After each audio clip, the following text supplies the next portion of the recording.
Welcome to the Game Professors Podcast, where the students have taken over and we profess our love and hate for all things video games. Thankfully this week, not both of us aren't sick at the same time anymore, so this should have a little bit more energy than last week. Hopefully. Oh man, that was a little rough to say the least. But today in the lecture Lowdown, we've got some fun quick announcements. Xbox decided it wasn't getting enough attention and went full drama queen. Sony decided that tech price increases are going to be secretly paid by you and me. Ubisoft never figured it out, but thankfully somebody else did. Death Stranding 2 PC details are out, and we'll just quickly go over those for Heru's sake. AMD decided that handhelds have had enough updates and don't need any more. Discord pants were set on fire. New York decided that they wanted to throw hands. And Meta also made the decision that the dead won't stay dead. And a couple of those are from last week, but we're going to get into them this week. First quick announcement, just because I thoroughly enjoyed it and loved it so much. Hideki Kamiya last week basically had seen that there were some Resident Evil Requiem spoilers that were coming out. Now, he's the director of the original Resident Evil 2, which is kind of why he's commenting on it. He's been a part of the series. And he said, and I quote, "A detestable act that destroys everyone's happiness and deserves 1,000 deaths. May you be cursed to never play games again." Which is now my favorite response to spoilers. I feel like I'm gonna have to remember that. And anytime someone throws actual spoilers, so something recently released, not like a year old or anything, I feel like I'm gonna have to throw down that line just because it's thoroughly enjoyable. Oh man, that's so. Here's the problem. Okay, here's the problem with making this statement. You can assume that this man, having been a previous director of the other of the older games, right? He's probably pretty connected. Probably still has some details, some information on like the actual game and what it looks like. He may even have been a playtester, right? No idea. Right? But it's possible. And him putting out a statement like this, all that does is give more credence to the fact that the leaks were probably real. I mean, sure. But if you read them, you already knew what was going to happen. And you may guess one way or the other or not. But unless it's like a real, rug pull bait and switch thing, it's going to be in the back of your mind every time you're playing it anyways. I mean, I don't know about you, but it's like Death Stranding 2 is a great example. It's been out for over a year. I have no idea what the fuck happens in it. Has it been out over a year? Almost a year. Okay. Shut up. The only reason I know this is because it's in our discussion later. Yeah. That's yeah. Even released. Well, not. Yep. Or already, the year, I don't know a damn thing about it. I still don't know the ending of the original Death Stranding. I managed to stay away from spoilers from it. That's fair. You know what? I should play the original Death Stranding so that you can talk about Death Stranding 2 and we can have. You'll at least know what the hell we're talking about. Yeah, maybe I'll do that. Maybe I'll get that done before we talk about it on the podcast as a fun themed episode. I'd say you could probably rush the main story in 20 hours. Yeah, but I'm just not. I don't need to do all the deliveries, so. Well, that's why I said you could rush the main story in 20 hours. Yeah, that's fair. But. Anyway, so if anyone comments on any of our videos and spoils Death Stranding for me, you've destroyed my happiness, and you deserve 1,000 deaths, and may you be cursed to never play games again. And I will actually probably just ban you. I mean, to be fair, it's an older game, but definitely no Death Stranding 2. You shut up, you shut your face for Death Stranding 2. All right, I just thought that was fun. Well, let's get into not as much of a fun story because it involves Nintendo being Nintendo as they decided to kick a robbery victim while they were down. On January 14th of this year, a shop was targeted by 3 masked individuals during its first ever community top loader decorating event. And this is a Pokemon themed store. I'm not going to get into the name because they've already had to change it. Spoilers. And it had some Nintendo imagery. I have to admit, like the Pokeball and stuff. But it's clearly a store with these community events that were doing good things. And people love the store. Robbers stole approximately $100,000 in various high-value merchandise pieces in less than 3 minutes. Some of the specific items stolen were high-profile unlimited edition fossil boxes, a Johto box, and various vintage Japanese first edition Charizard cards, which is a super big bummer. The robbers were armed with guns and hammers, despite having the roughly 40 customers and 14 employees present. Thankfully, no one got physically injured. And witnesses and security footage noted that the robbers were wearing anime-themed backpacks during the robbery. What the hell? Dude, I find it these hilarious. These are straight up some nerds that went and robbed a store. I don't think they're selling any of these cards. I think they're probably keeping not. them all for their collection. But yeah, almost guaranteed. But my thought process is, how much did they damage them by stealing them? I mean, well, like, they had to be in, like, a lot of the higher value cards had to be in slabs, right? Right, probably. And everything else would have been in packs in the boxes. So, I mean, maybe the boxes themselves, but I'm sure probably the packs are mostly fine. What's wild to me is that 54 people in that store, they're not including the 3, you said? The 3 armed gunmen? A gun and hammers. So one of them had a gun, and then the rest had hammers. Yeah, like, it's wild to me that nothing happened. I mean, I don't know how much you want to get into it, but there's plenty of stories of people exercising their right for self-defense. Whether or not they used a firearm is irrelevant. Like, just defending themselves, who have gotten in trouble legally. Specifically, there was a very high-profile case in New York where the man was acquitted of all charges. It's not a good time to step in when it's not your problem, unfortunately. It's not the world we live in anymore. Yeah. It's stupid. I agree. I know 100% agree. I mean, like, if that's my buddy's Pokemon shop, you know, and I'm there hanging out or whatever, like, I mean, I could talk a big game all day. Who knows if it's actually in front of me? But I'd like to believe, based off of other things that have happened in my life where friends have almost gotten in fights, that I would step up and not let that happen. I feel confident that I'd do that. but again, that's for my buddy, right? You know, strangers could be a whole different thing. Yeah, you're not wrong. But yeah, it's a big bummer, and it got worse.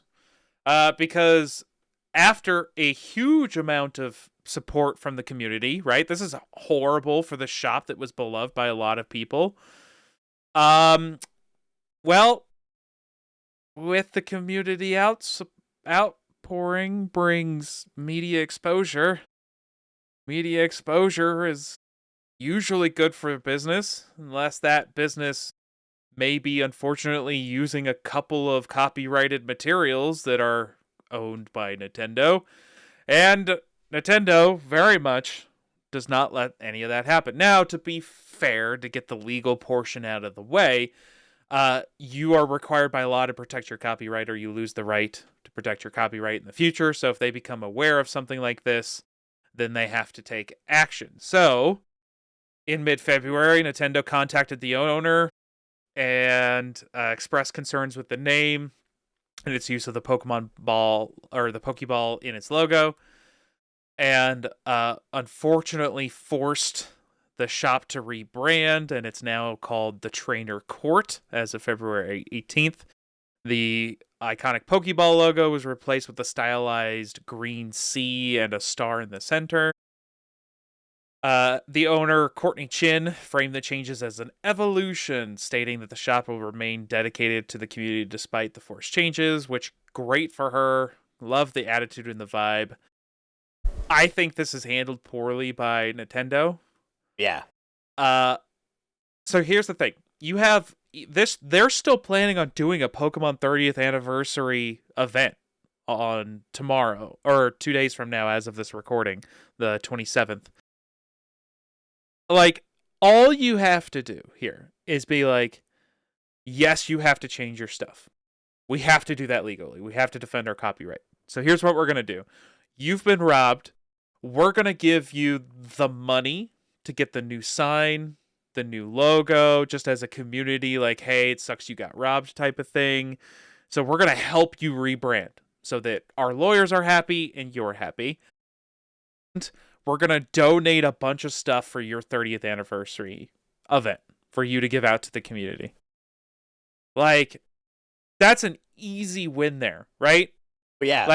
Like they become legally compliant. Nintendo doesn't have to worry about protecting their copyright. And everybody loves the story. Because, okay, they had to rebrand. But you know what? Nintendo stepped in, took care of it, and now the community wins because during their event, we're going to have a whole bunch of stuff to give away that we otherwise wouldn't have had. Well, and let's put it into perspective, okay? This is $100,000 that was stolen, approximately. And to change the name of the sign, to donate some things, what are we saying? Couple $100,000? I mean, not even, dude. You at the top end. Well, at the top end, sure. And compared to, we just talked about the Super Bowl ad. That's exactly where I was going. $8 million for like a couple $100,000. Well, per 30-second slot. So the 60 seconds was between 16 and 20 million. Yeah. But point being is lots of money, $200,000 compared to that. It's a drop in the bucket. And this would have been a bunch of feel-good press.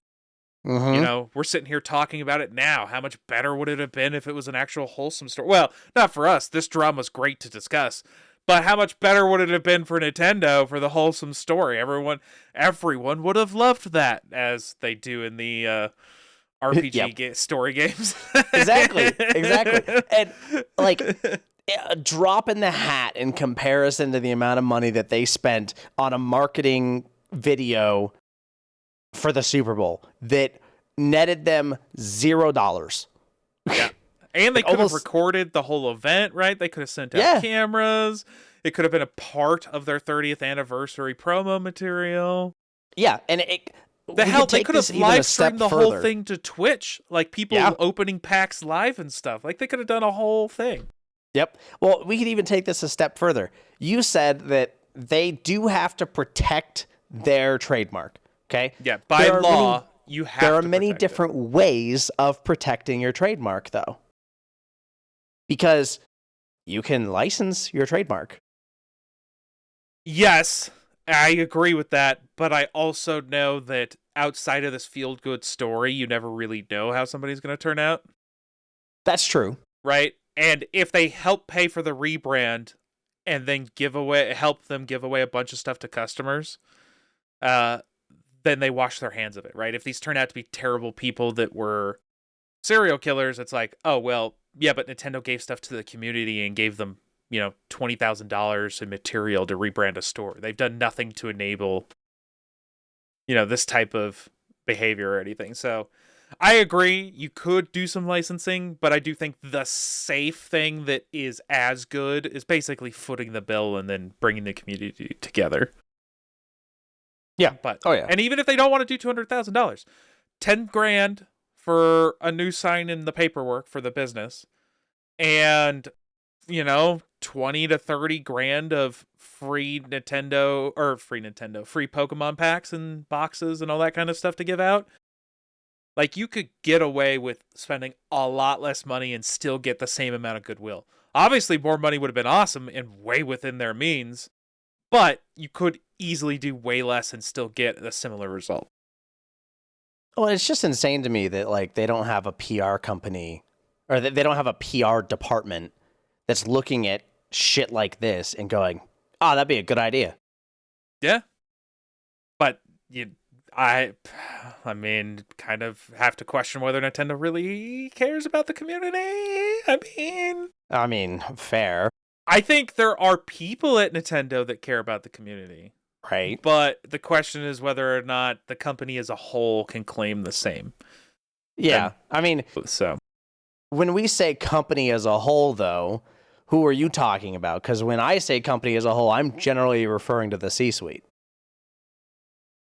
I mean the company as a whole, as in, like, clearly from the outside general community perspective, someone could look at Nintendo as the entity as a whole and go, they care about their community, right? Like, for example, if I said, hey, does Valve care about the community?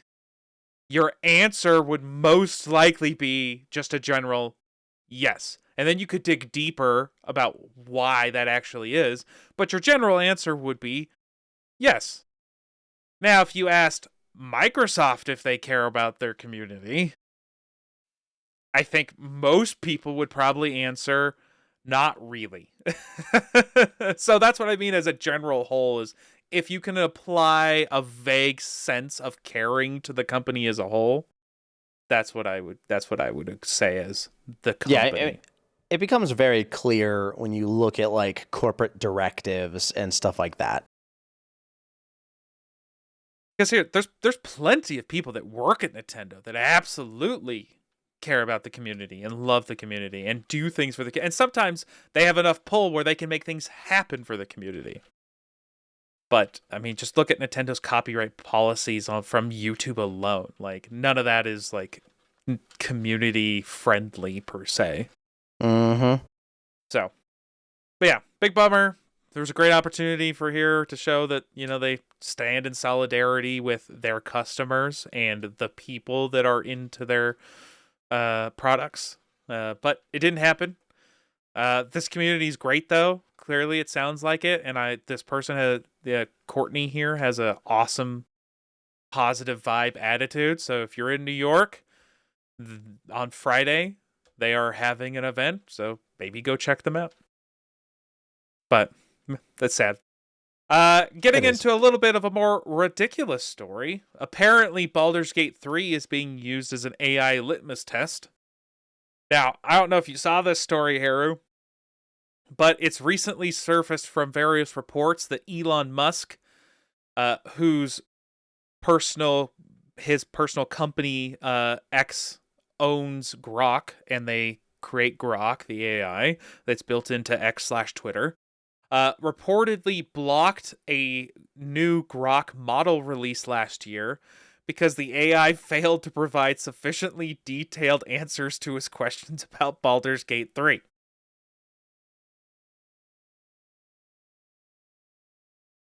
I mean, hey, that's fair.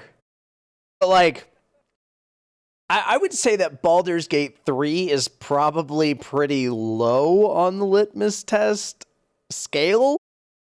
Like, if we want to go like way more complex, then I would look at like something like Path of Exile. Like, sure, good luck. I think there are plenty of things though that make it a decent test. Because there's a lot of actual gameplay stuff, a lot of character build possibilities, right? And then because there's a heavy narrative stuff and ability checks there's a lot of different ways that they could go here. I think there's sufficiently enough different types of systems and understanding that an AI would need, from pure logical mathematical side to a more personalized emotional side and creative narrative direction. I think it's decent. I think there's some fun stuff here. I do find this funny because this is a realm that no normal human being will ever be able to experience or appreciate the fact that you wanted to use a multi-billion-dollar investment as a frickin' Prima guide for a game you're playing, and it didn't do a good enough job, so you told an entire division of high-level engineers that they need to go back to the drawing board to make it better at helping you play a game. That's insane. That's where I'm coming from. That's a realm of power and wealth that, like, beyond the obscene amount of numbers of money, pure money, just the fact that this has so many resources and people involved, not even the money or value, that's a whole separate thing, to be able to force those people and those resources to bend to your whim to help you play a game is something that I can only talk about and can't really fully conceptualize in any way. I mean, I'd love to be at that point in my life. That'd be great. You guys know what to do. Right. But after this came out, it was really funny because people started vibe checking other AI models with specific Baldur's Gate 3 questions to see how it stood up, which was the just Baldur bench. The Baldur's benchmark, which just is utterly entertaining. So I think this is interesting because it's not the only gaming test that Elon Musk is building into Grok. By late 2025, there were various kind of training segments that they were doing on Grok, with one of them being of tasking Grok with playing League of Legends. And the goal was for the Grok to reach Challenger rank. Okay, buddy.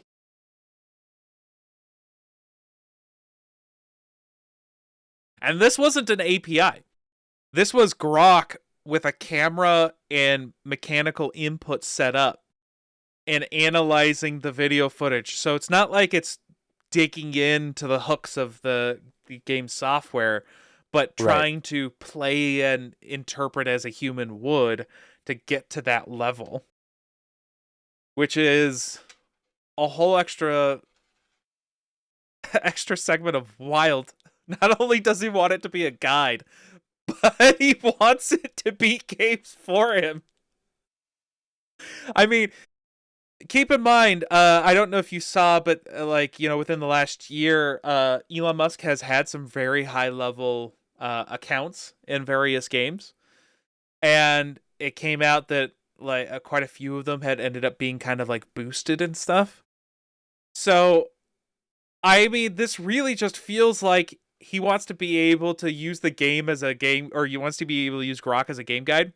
And for some of the more competitive PvP games, he wants Grok to just play for him. I mean, knowing a lot of these companies, right? They're just going to make that against TOS. And to be honest, it probably already is in some form of another. I mean, isn't it just considered botting? Exactly. It's got to be just considered in the general sense of bot. Or even like scripting. Sure. Yeah. I mean, yeah, you're not wrong. It's just a really advanced script, but yeah. Yeah, exactly. So, anyways, Grok 5, slated for early 2026, should be able to answer your Baldur's Gate 3 questions better, and maybe it'll be a decent League of Legends player. I'll finally be able to finish Baldur's Gate 3. I mean, fair. Just a little bit of a side note, I forgot I added this. But researchers recently noted that it took Google Gemini over 800 hours of training to be able to complete a Pokémon game. What is the definition of complete there? I would imagine play through the campaign to beat the, last gym / Elite Four group, whatever, the last the last quote-unquote bosses is what I would imagine this to entail, not like full 100% at everything. Get the credits, basically. Get the credit scene. Okay, yeah, that makes sense. So, yeah, I mean, that's 800 hours ain't nothing to sleep at for trying to beat a Pokemon game.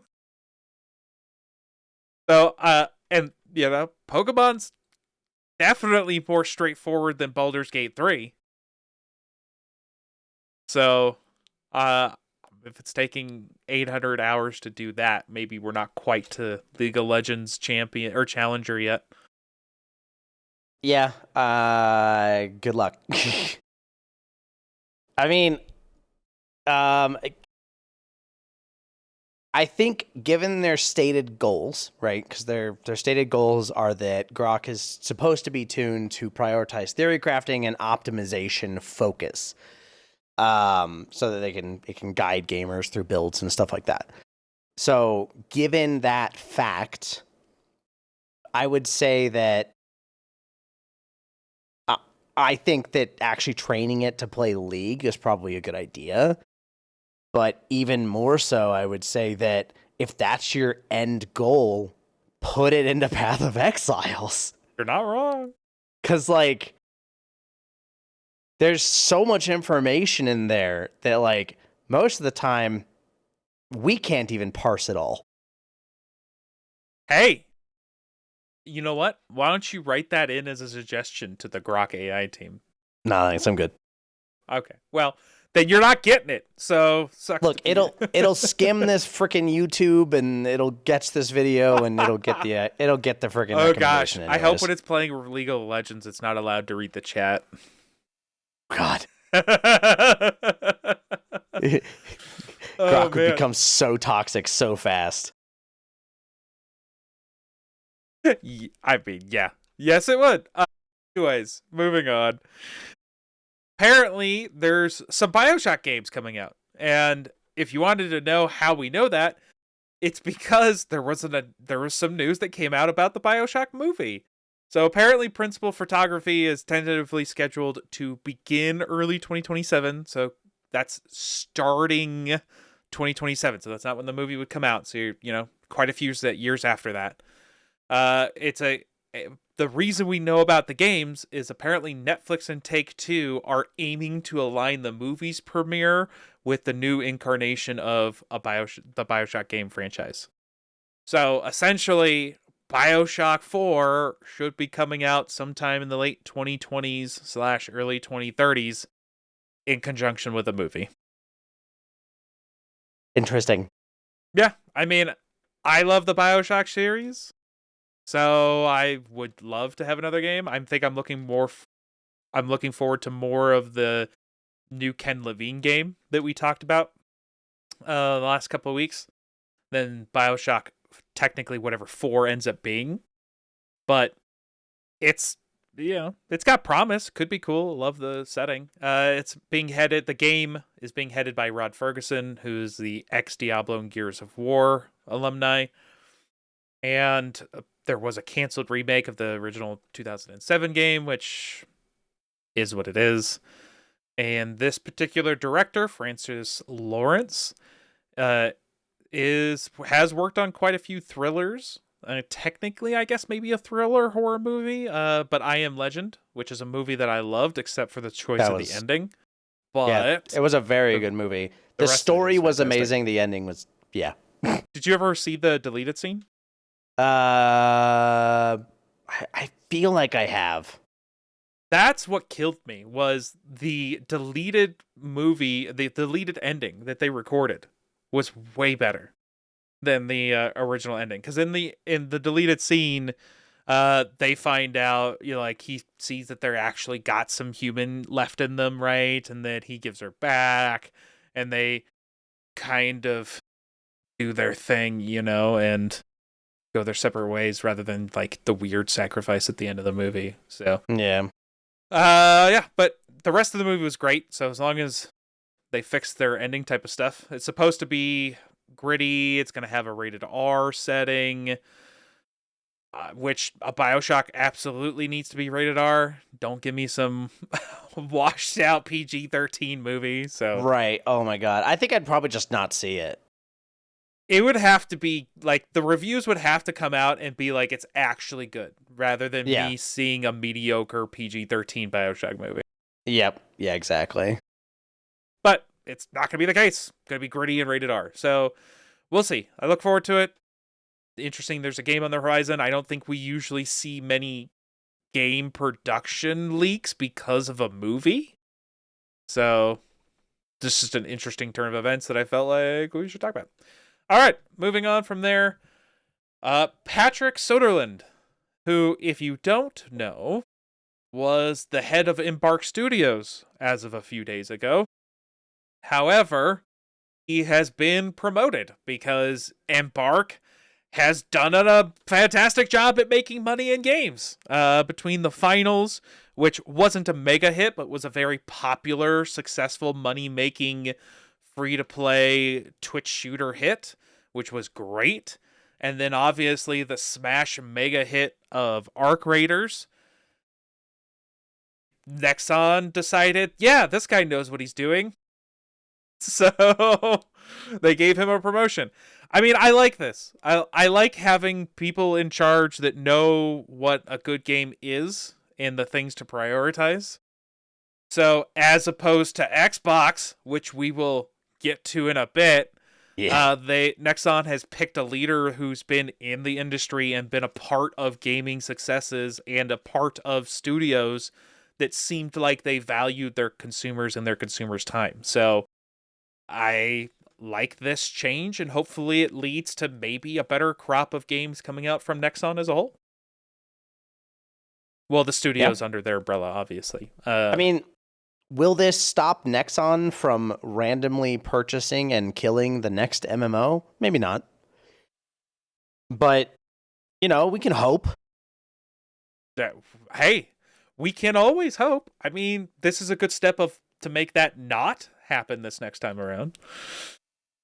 But so it's not just a title change. He literally has broad authority over Nexon's long-term global strategy and mergers and acquisitions, aka buying, the next WoW game and MMO games. So he will remain the CEO of Embark Studios as well, while serving as that high capacity in Nexon. So it's going to be pulling double duty. Hopefully that doesn't affect things in the future. Speaking of which, Embark is working on 2 new unannounced games. I imagine, considering Arc Raiders just came out and the studio isn't massive, that will be quite a long time until we see those games, unless one of them has been in development for a while, which I don't know from this news article. But they have a large influx of money from Arc Raiders, so maybe they bring on extra contractors to once they get into full production. No no in-depth details for any of these games, but hey, they've got a good track record. Don't screw it up. Just keep doing what you're doing. All right. And with that, quite a few announcements out of the way. We will get into business and econ. All right. We're always in over our heads in business and econ, but that makes us no different than Xbox, who decided that they weren't getting enough attention over this last couple of weeks and decided to throw a whole bunch of drama around by the water cooler as 2 high-level departures left from Microsoft's Xbox division, including specifically the CEO, Phil Spencer, who retired after 38 years. He had been with Microsoft/Xbox very early on. After 12 years of specifically leading the gaming division, so at the head of, not just a part of, he retired. We'll get into more about that in a little bit, but he's basically the one that spearheaded Game Pass and the Activision Blizzard acquisition. And widely considered his protege, Sarah Bond, who we've mentioned before on this podcast as well, also left the company at the same time. And she was, I believe, the president. So, I mean, that's two heads, just instantly gone, and it doesn't seem like it necessarily may have been voluntary, as internal reports suggest that the writing was on the wall for Sarah Bond specifically after some failed campaigns, and obviously the division as a whole struggling. Sources claimed there was relief amongst a lot of internal teams regarding her departure specifically. Her Xbox Anywhere, and this is an Xbox marketing campaign for the Asus handhelds, apparently were not liked by a lot of people internally. And this whole thing was happened so quickly and so poorly that the Sarah Bond's team actually had either a scheduled post or accidentally posted, as they didn't get the news in time, a LinkedIn request for accessibility feedback for specifically Xbox after her departure. So, Nice. Yeah, a lot of chaos happened, and apparently this all went down because IGN got a bunch of information and they were about to publish an article, and it was leaked that that was going to happen. So internal teams and leadership at Xbox decided to pull the trigger and make all of this happen very early rather than letting people retire out. So specifically probably Phil Spencer retiring out. I assume he was forced to take that path. Yeah. So that's a lot of craziness. But it doesn't end there. So we get into who's going to now fill that position, right? You have 2 high-level people leave. You have to fill the position. So now, Heru. Xbox has been struggling, right? You don't say. People don't trust the brand at the moment, or the company in charge of the brand, and it doesn't seem like it's been really gamer friendly at all. Lots of price increases, no more console exclusivity. Things are on PlayStation. Why do I even need an Xbox? What qualities and or experience would you like in an Xbox CEO? Just to name a couple of qualities. Oh man, I don't know. Someone who is either a gamer, a nerd in some fashion. Okay. Even maybe a computer engineer. Sure. Okay. Right. They don't necessarily have to be a nerd, but as long as they can get behind like the hardware aspects of it, I'm okay. So basically someone with software, i.e. programming development, or just interacting, playing games. So like software experience, or on the other side of it, understanding the hardware that software is played on, right? So one of those is basically what you're saying. You'd at least like an experience in one of those categories. Okay. I can agree with that. I have, I think, a little bit more on my list, but it runs along the same lines of having a little bit of experience and or appreciation for the industry that you're in, along with obviously having the high-level business acumen and or experience to go along with being a CEO. So, like, I get it. I think we're all on the same page. Microsoft picked the person who was in charge of AI.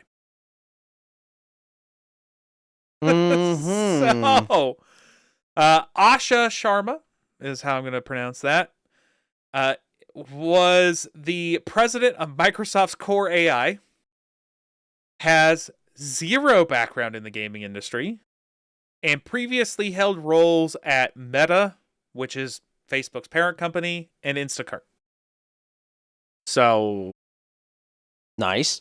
That's nothing. Yeah, she's clearly qualified. I mean, all right, dude, like, why? No one wants this. This is not what anybody wanted.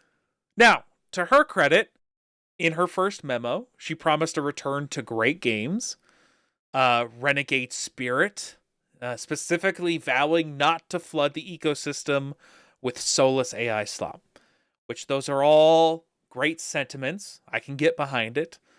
I'm hearing a lot of buzzwords. Right? A lot of buzz. Well, it's a lot of talk, right? It's a lot of talk. Talk is cheap, right?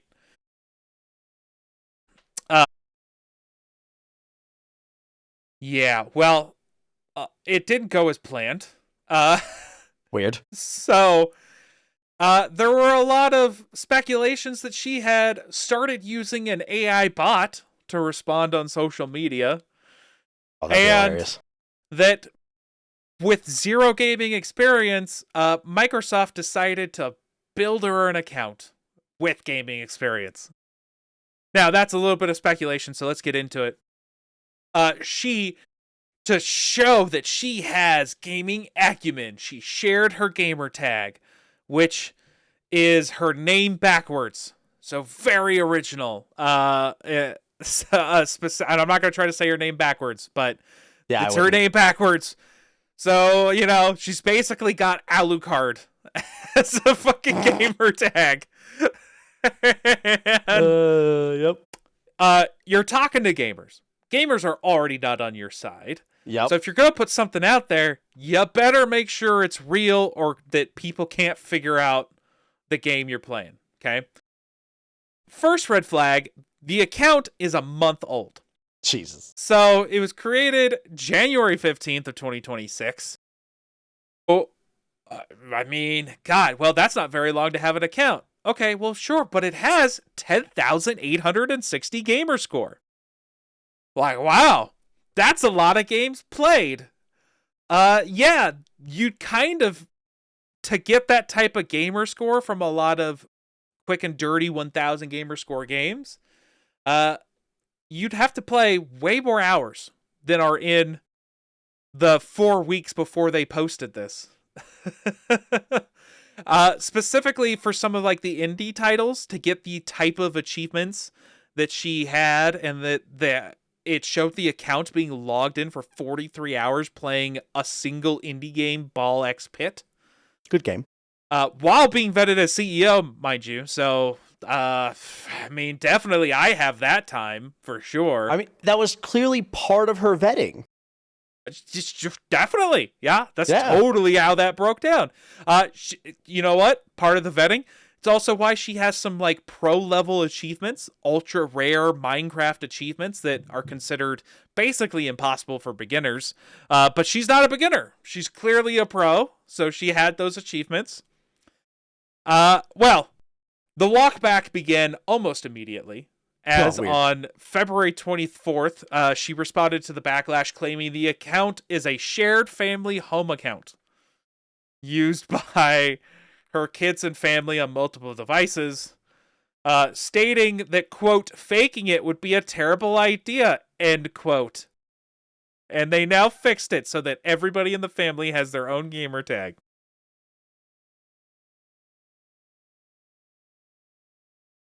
Look. Here's the problem with that level of bullshit. Okay?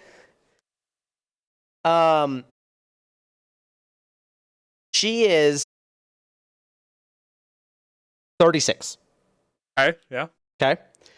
So, a 36-year-old who is becoming a CEO of a game industry company, and already the president of the Microsoft's AI division. So it's not like she's unemployed. She's currently employed.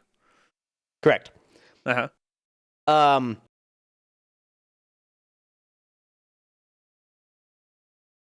Apparently some reports also indicate that she's 43 years old. That's interesting. Figure it out, AI. Either way, between 35 and 45. Yeah, sure. Either way, you're telling me that you're so out of touch that you have a shared home account. Start there. Okay, yep. Right? And you're already working for Microsoft, which you know it's against their TOS. Well, there are you can have kids under like a main parent account. You can have kids under a parent account, but you can't have your partner. And I'm pretty sure also kids under the parent account also can have their own account. I'm pretty sure you could split that off. Exactly. But yeah. And on top of that, even if this was a shared parent account, why is this the one you released Like, let's say this was indeed a shared parent account or a shared family account. Cool. Are you telling me that you didn't have one for the past, I don't know, let's just throw 16 years out there? Because, like, I have. I have an Xbox. I have a PlayStation account, and I don't even play PlayStation that often. Same. Like, ever. But yeah, I have my own accounts. And I think you actually touched on something that you missed. So, this is the shared family account, which means her kids play on it. And she just put the name publicly out into the world for the account that her children play on. And that's taking it at face value. Like, this is the reality, which it's definitely feels like it's not, because, yeah, your family in 1 month just went ham and were constantly playing games to get 10,000 plus gamer score in a month. Your family was doing that, because this still doesn't change the fact that the account is 1 month old. So, okay, you're going to pivot. This is a family account. So now you're telling me you're so irresponsible that you're giving the details of your children's account out to the world for people to be able to send friend requests and messages to? Yep. Which can believe you. It's insane, plain and simple. And I'm not saying that somebody can't have 43 hours of playtime in a single game in 1 week. I double that most weeks. Yeah, but you're not trying to get 10,000 gamer score in a I'm almost in a never week. I don't care about achievements. Yeah, but I'm like, just the point here, there's 43 hours. This is a work week of time for one game, and supposedly your account was created in 2015. Like, you put this 43 hours into one game. Are you just not sleeping? Are you playing games 24/7 to get this 10,000 gamer score? Like, yeah, I don't know. And again, while working your president job at the AI division and interviewing and being vetted for the CEO of the gaming division. You know what I bet you this actually while was? also being a mom. What they probably did, okay? They probably were using an account, not necessarily this one. They were probably using an account to train AI. Yeah. And then what they did was they copied that account's information onto another account that is this one, and forgot to change the creation date. That's possible. I think that's like Occam's razor, right? Sure, yeah. Because the other option is that the company colluded and specifically created a very specific account rather than just copying some high-level account. I mean, here's the thing. Look at all the people that are in charge and leaving all in a row. I could easily see someone panicking and going, get me an account right now. Throw a random amount that seems impressive, but also isn't crazy because, 20 years of Xbox? Or like 10,000, you could easily be over. I think there's plenty of accounts that have like over 100,000 now. So like, right. Not that bad, but the problem is that I think they legitimately were like, this is a decent score, and didn't think about the time frame needed from a working mom to get that score. Exactly. You could be right, but I think someone just didn't really think it through. They panic made this account. It's very possible. Or, better yet, whoever was tasked to make this account intentionally set them up for failure. That would be which great. Would be so much better.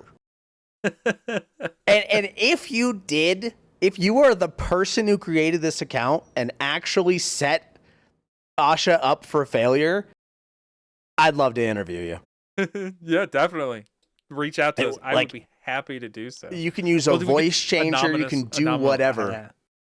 Sorry, I talked over you. But no, you're good. Like, use a voice changer, do whatever. You don't have to have, we don't ever have to see your face. It would be interesting. You will have to prove it to us somehow. In a bit of irony, should we just do an AI voiceover? Oh my god. We're talking to the person. Oh god.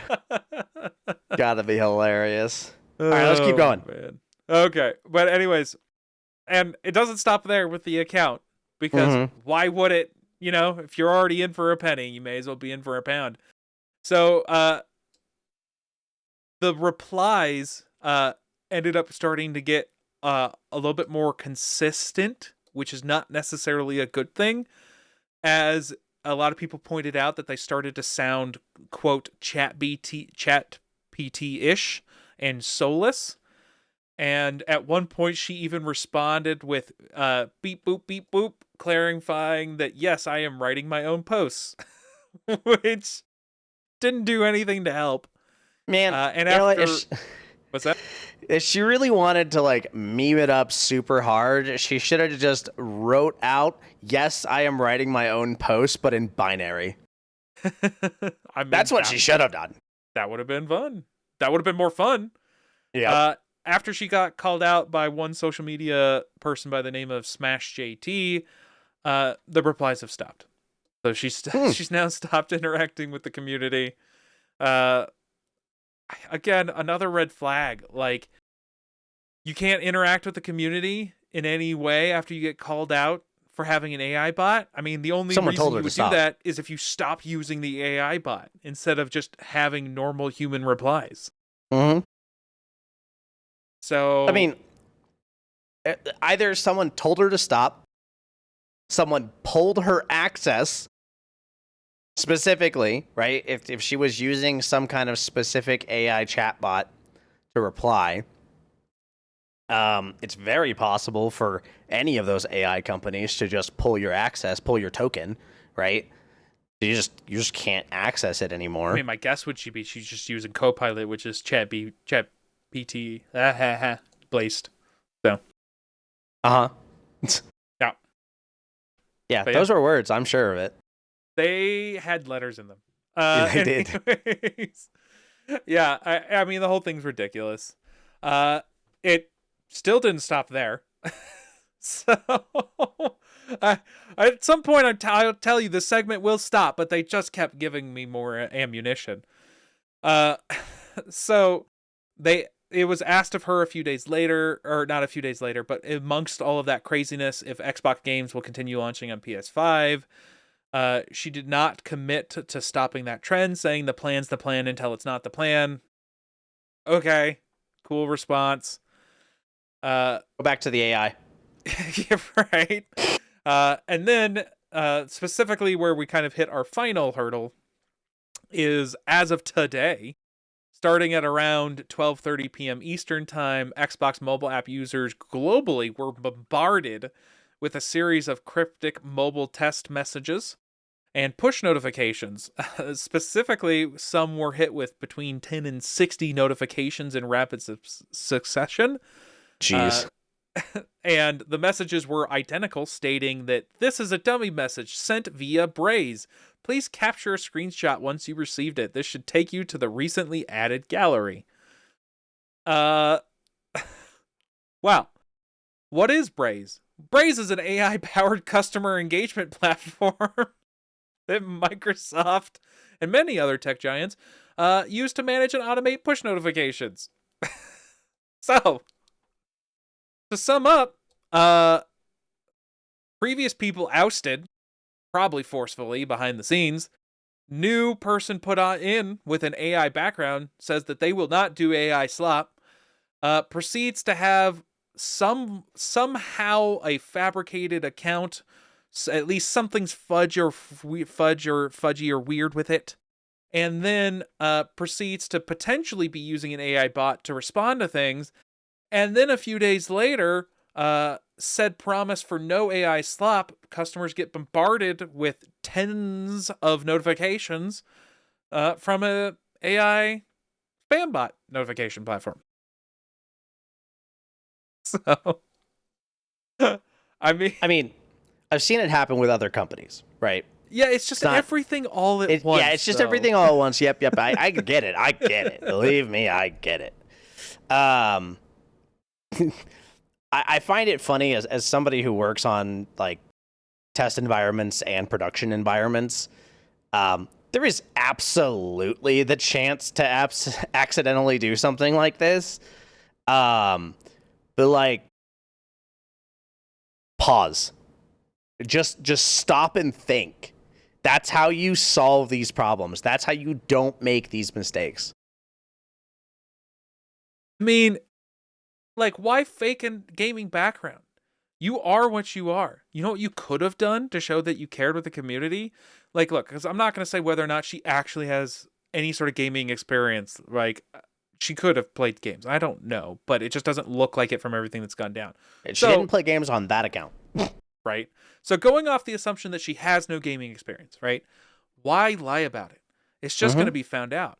So how about come into the community and go, hey, I've been brought on to do this role because I have skills that are valuable for this position. But you know what? I don't have this background. So, hey, community, here's a poll. I will go play the top 3 games. Vote on it. Like, now you're interacting with the community. The community gets to interact with you. They get to shape your experience, and you get to involve them in how you experience the platform you're now in charge of. It's not going to be a fun experience. If she does that, if anybody ever does that, it's not going to be a fun experience. Because the reality of that situation... clarify, you're not going to do write-ins. You're going to, like, pick a list of, like, 100 Xbox games, right? You can have somebody internally do that, and then they can vote, right? So you could basically go down the list of top Xbox selling games / game awarded games for the last 20 years, put them all on the list. Yeah, because I was just thinking, like... No, not write-ins. You can't do write-ins. Write-ins is a mistake for the internet. But point is, right? I mean, I'm sure Oblivion would be like one of the number 1 voted ones, which is not going to be an easy one. But true. Or Skyrim. But point being, that's still doable though, right? Like, you put that out there. You don't give a time frame for when you're going to play them, right? So you're only getting these 3 suggestions. So you're not beholden to anything specific. And then you can put out an actual gamer tag. And then proceed to play those games on that gamer tag, and people can follow your progress and see that you're actually doing it. And now you've engaged with the community, and you've built, at least initially, right off the bat, you've built a little bit of trust. You've put your time where your mouth is.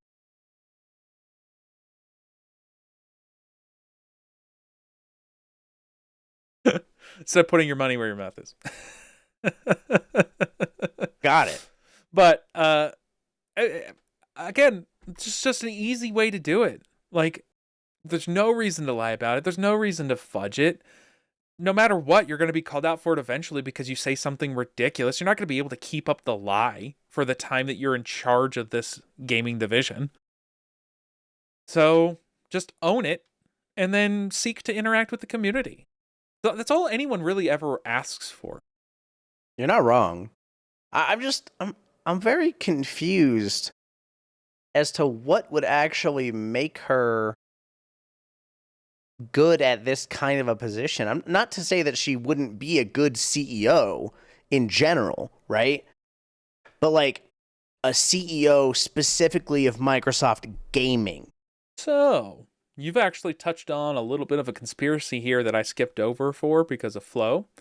But let's see here. Where did I have this? It's basically right here. So the original Xbox co-founder, Seamus Blackley, has been very vocal in calling Sharma, this individual we've been talking about, a palliative care doctor, whose job would be to, quote, slide Xbox gently into the night, end quote, as Microsoft sunsets the hardware in favor of an AI-driven service model. So, to your question, why would she be put in charge? That could be one reason. Yeah, I unfortunately can see that. Or even to further transition that department to AI in general, or just right? finding AI integrations within gaming. I mean, any of the above. Clearly, the goal is AI involvement in some way or form. Whether or not it's the death of the Xbox or changing of Xbox, only time will tell. But it definitely feels like that's what the end goal is. And it doesn't. There's no reason for us to think anything else when you immediately start using potentially an AI bot to respond to social media. So, True. oh man, well, it's not the only company in hot water with gamers over the last week or two, as Sony CFO Lin Tao officially stated that the company intends to, quote, minimize the impact and this, kind of mentioned of rising memory costs by focusing on monetizing the install base and growing software and network services revenue, end quote. So, Heru, what does that mean? Give us more money. Yup. It basically boils down to we're going to get money from our customers one way or another to offset this cost. Pretty much. So now, they haven't price hiked the PlayStation 5 too much. There has been one, but they haven't had to do it because Sony actually thought ahead. Now, to be fair, the reason they thought ahead was because they were worried about tariffs, interestingly enough. So, Lin Tao revealed that Sony actually foresaw part of the crisis. So they pre-bought enough memory to guarantee stable PS5 pricing through the 2026 holiday season, that is, i.e. this year. However, this was due to worry about tariffs that the USA has been engaging in recently. And so this was a proactive inventory to avoid those tariff costs. This obviously worked out heavily in their favor, as tariffs wasn't the thing that anybody needed to be worried about. AI buying all the supply and causing demand to skyrocket and prices accordingly following that is what it ended up causing all of our problems. And Sony, in this regard, even though they've been able to keep it stable, is admitting that the PS5, with these price increases, once they run out of stock, will no longer be able to be a profit engine that it is, and essentially will be a gateway to the PlayStation Store. And currently, they have 92 million units sold, so that's potentially 92 million customers that they can monetize. So that's a bummer. So, and there's reasons for them to look at this as the possibility, because despite selling fewer consoles, Sony's operating income actually rose by 19% over this last year, with digital downloads and sales accounting for 76% of all sales, which is a 2% growth. And PSN hit a new record at 132 million monthly active users. So there's a lot of money to be had there. You could look at PlayStation Plus price adjustments, just like Game Pass. You could look at obviously extending tiers. You can change, just like Nintendo, first-party pricing of games, increasing that by another $10 or $20 to $70 to $80. You could push more live service games because that worked out with Concord. So that's totally something that you could continue to do and not waste money on to get, great idea. Technically, Helldivers 2 is a successful game that is a live service game that they continuously make money off of, but I do think it's more of an exception than the rule for focusing on live service development. I also think that they shot themselves in the foot with that one. You're not wrong, but no one can deny that the game is a success and has a healthy return user base, even for the game as old as it is. Yeah, I just think that it could be higher. Sure, it could be higher, but the point is, you still will never be able to specifically make a Helldivers 2. You're just not. Those games come from passion that people then associate with, and your game happens to have live service stuff rather than specifically building a live service game. So, yeah, Sony people, if these crazy Xbox drama people manage to get their crap together and the rumors about free multiplayer in the next Xbox become true, then you could switch over there so that you don't get money gouged from Sony. But that's a whole lot of big ifs, as it doesn't seem like anybody can get their ducks in a row for the gaming industry at the moment, except for Valve. But we'll get to that later because they've got their own strife. But that is all we have for Business and Econ, so let's move on to our next segment.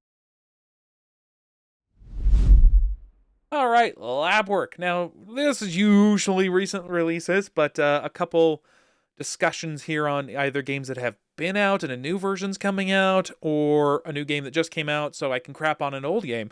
Crapping on the old game, that would be Skull and Bones, as the infamously long development cycle for that particular game has come back into the news, and we'll get into why.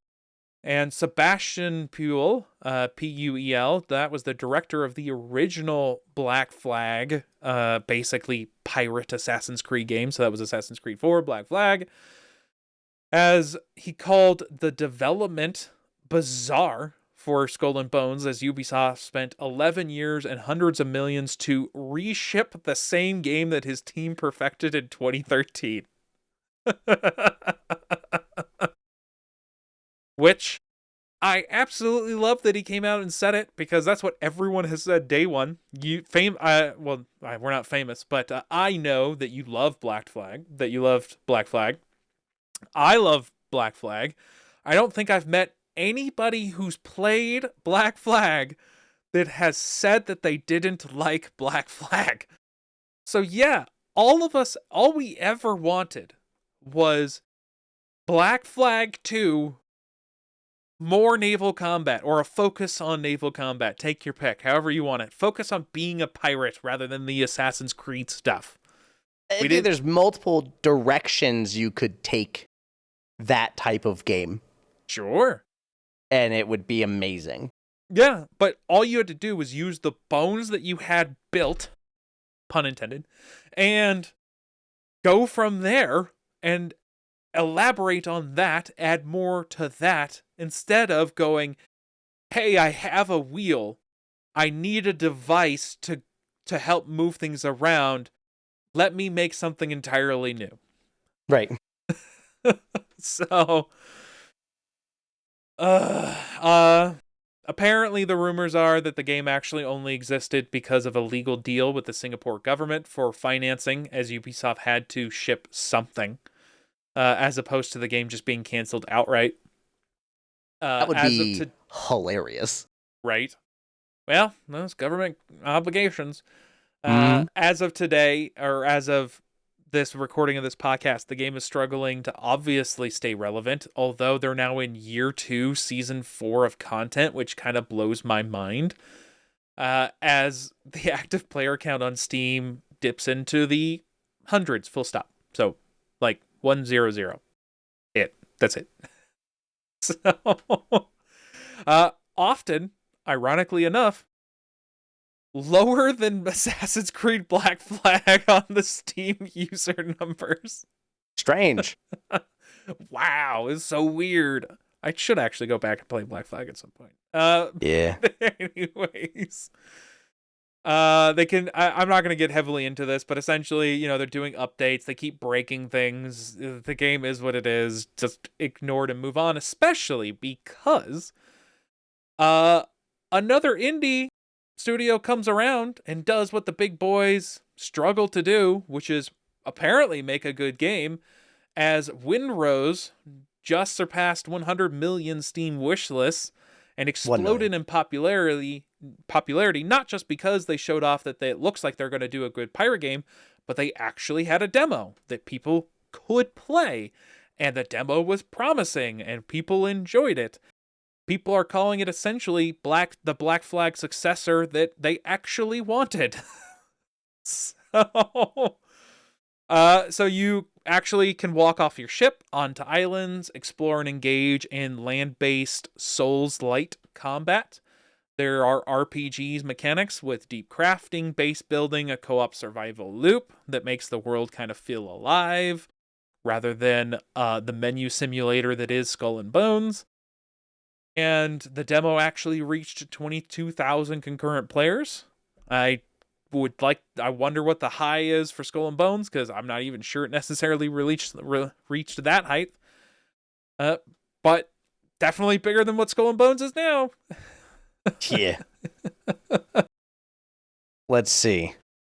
Skull and Bones, its absolute peak was 2615.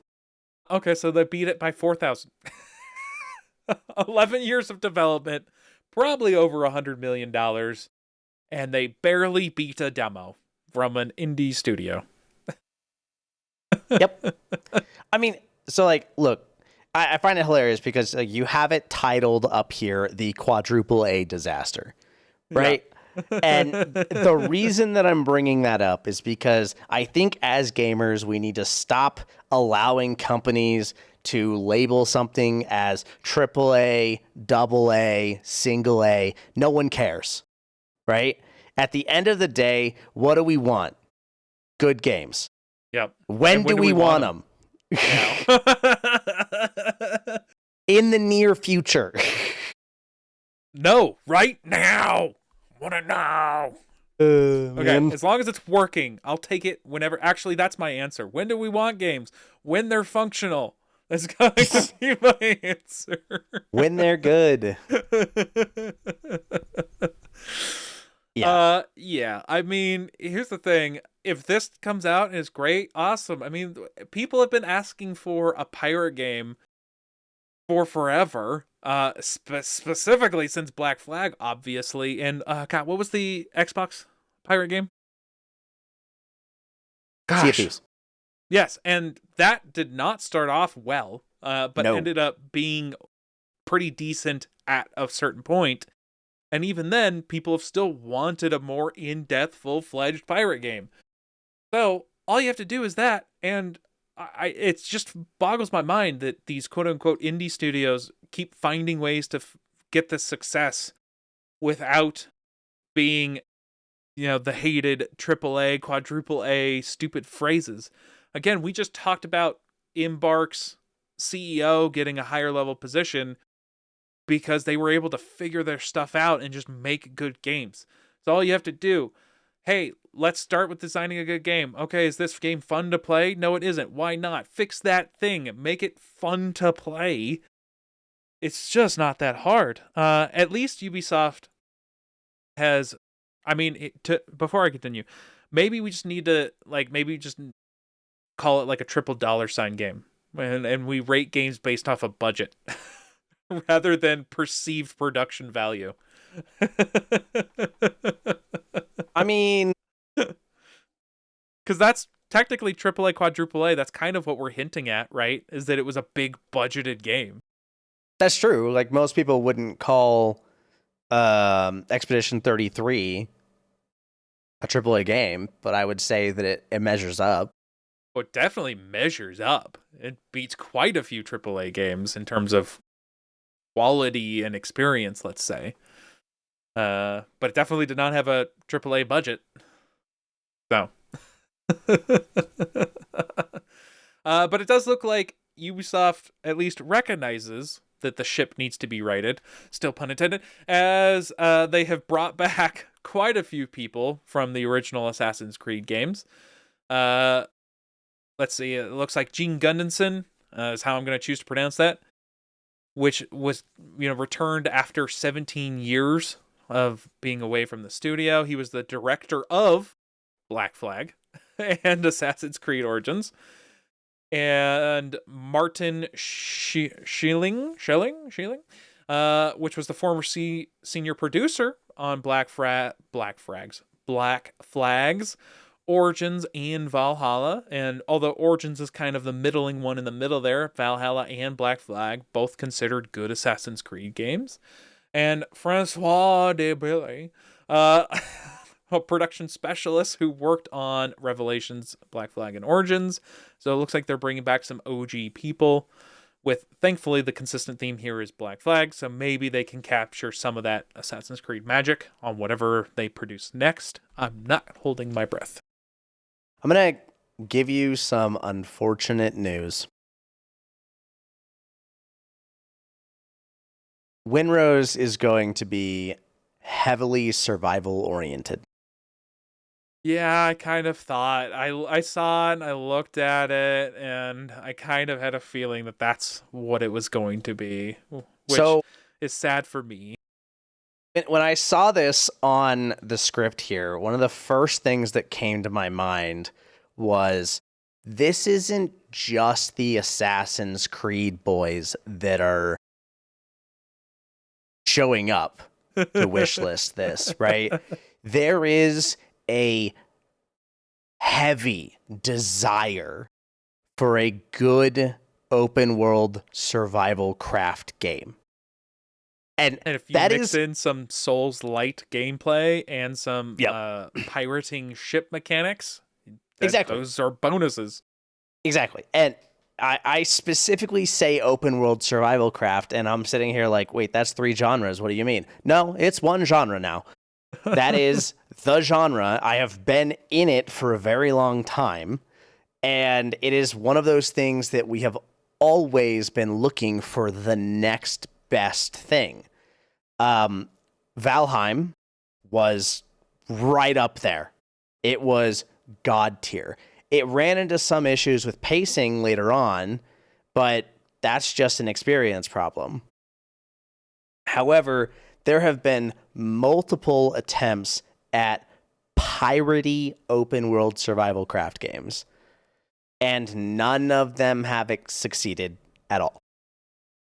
Well, here's the start of the Souls-light pirate survival crafting genre. So it does look like it's going to be good. And I find it funny because before I even saw this on the script, I had a buddy of mine lives down in Florida, reached out to me and said, "Are you going to be picking this one up?" And I said, "I know you're going to, so yes." Yeah, I put this on here just because of the connection between the two stories. And then as soon as I saw it was survival, I was like, oh, well, yeah, I'm sure this will be something Heru will probably enjoy if it ends up being as good as people think it's going to be. So, yeah, I mean, apparently the demo was very good. I, as a general rule, if I already decided I'm going to get something, I tend to stop looking at news related to it. I don't play the demo related to it. I don't do any of those things, right? Largely because I have, in the past, literally burnt myself out of the game before the game even get released. And I don't want to experience that ever again. So now it's just like a hard and fast rule. If I know I'm going to buy something, I just stop paying attention. Yeah, I mean, that's fair. Well, you can stop paying attention to this after it's on your wish list and wait until it fully comes out. And in the meantime, you can play Death Stranding 2 on the beach. In March, right after the fucking raid comes out in WoW.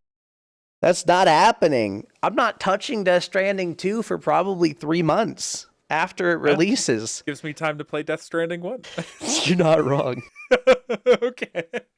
Well, in terms of a game that's going to be sitting for a while, I mean, hey, at least they can iron out the launch bugs by the time you play it. Nix's software is handling the port. And just a quick little blurb here. I did not add it, but Sony did shut down Blue Point Studios, which was a game that did a lot of remakes and remasters for Sony. So if anyone was looking for that bit of news, it's here. We're not really going to heavily get into it. There was some drama about them trying to make a God of War multiplayer game that then didn't work out, so it lost about a bunch of money. Yeah, that's not here. Nix's software is handling the port for this one, in collaborations, obviously, with Kojima Production. It will be on the PC platforms of your choice, Steam, Epic Game Store, and I'm sure others. Pre-purchases are live and available right now. And this is about 9 months after the PlayStation 5 release, which is going to be one of the shortest turnarounds for a title being exclusive to PlayStation and then coming out on PC, which for all of those console fanboys means that there is money to be made. So the already limited exclusives are going to stay limited, as there's a lot of money to be made on the PC platform. This is perfect. What else happens in 9 months? Babies are born after conceived today. What's the main character of Death Stranding? Well, I haven't played it. It's a baby. I know, I'm from the trailer. Yeah, I've seen it. It's perfect. I love it. I wouldn't put it past Kojima, to be honest. Me neither. So, like, that guy is crazy enough that it is absolutely a possibility that it was planned this way. Speaking of things that are potentially planned, 150 gigs across the board. Bro, can we stop? That's just both too Windows much. 10, Windows 11. 150 gigs of data to be used. So plan for that space to be available on whatever SSD you want to load this on. Get a new hard drive. You can't. A new They're drive also entirely. not available. I know. You know what I saw the other day? Those 8 terabyte drives have now gone up to like $1,800. Jeez. So, yeah, if you didn't get any storage, actually, you know what I did? I bought external USB-C 4 enclosures for my 2 1 terabyte SSDs that I took out of my old computer, because they were like $50-ish, $60 enclosures, and I'm like, well, I can't get a drive cheaper than that, so I'm just gonna get these enclosures and plug them into my motherboard. I know. I think I have like some Western Digital blue 256 gig SSDs sitting around here or something that that work gave to me. Do you? Yeah, and I wouldn't doubt if they still have more, by the way. Just plug them in. I don't have any more free SATA ports on this board. That's fair. So I cannot plug them in unless I want to take lanes from my first slot for the GPU, which I will not do. So yeah, but yeah, I mean, yeah, save whatever drives you have. You may need them. Yeah, it's ridiculous. Anyways, or sell them because they might be worth it. That's also true. If you don't need them, you could get some money for them right now. That is for certain. Minimum settings are going to be a GTX 1660, which is 1080p at 30 frames a second, which is a crazy low card. An i3 or a Ryzen 3 3100. And that's Intel 10th series. Sorry, i3. 16 gigs of RAM. 1080p at 30 frames is about the absolute minimum that I think is playable at this point. If you're going to want 60 frames at 1080p, you're going to be looking at a 3060 or AMD equivalent, and a Intel i5 11th gen or Ryzen 5 5600. For 1440p at 60 frames, 1-step card up and 1-step processor up from the previous specs. And then if you want 4K at 60 frames, you're looking at a NVIDIA RTX 4080, which I do like that it's not a 50 series card that you need here. But you do need an AMD RX 9070 XT or higher, Intel Core i7 11th gen, or Ryzen 7 5700X or higher. What if you have a better CPU? Then and you probably really get just want slight better in performance. Like I just want 1440p at 120 FPS. Why isn't that on this list? I mean, I think your specs are basically going to be in between the very high and the high if you want more frames. So knowing your card, you're probably fine. Yeah. I mean, I have a 9070 XT. Yeah. And a 7800 X3D, so. You're 100% fine. And I assume you have more than 60 gigs of RAM, which is the minimum on all of these, by the way.